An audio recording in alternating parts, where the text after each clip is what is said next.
అందరికీ నమస్కారం అండి. ఒక ఆమె నా దగ్గరికి వచ్చారు.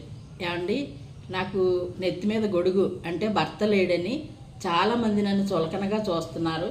ఇంట్లో వాళ్ళు బయట వాళ్ళు కూడా చాలా నన్ను డ్యామేజ్ చేసేలాగా మాట్లాడి నా మనసును కష్టం కలిగేలా చేస్తున్నారు.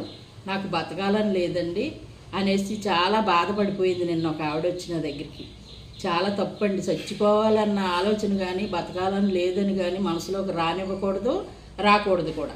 ఎందుకంటే వెనకాల మనకు పిల్లలు ఉంటారు, సంసారం. మన గురించి మనం ఆలోచించుకోవాలి తప్ప ఎవరో ఏదో అన్నారని ఆలోచించకూడదండి. మనం తప్పు చేయనంత వరకు, మనం మంచిగా ఉన్నంతసేపు, మనం నిక్కచ్చిగా వెళ్ళిపోతున్నంతసేపు ఎవరికి తల వంచవలసిన పని లేదండి. మీరు అధైర్యపడద్దు అని చెప్పి నేను చెప్పడం జరిగిందండి. ఆవిడ కూర్చోబెట్టి ఒక గంట సేపు చెప్పేటప్పటికి కొంచెం మనసులో మార్పు కలిగింది. భగవంతుడు సేవ చేసుకోండి, మీకు కలిగిన కాడికి మీరు చేసుకుని తినండి, ఏదైనా పని చూసుకోండి ముందు.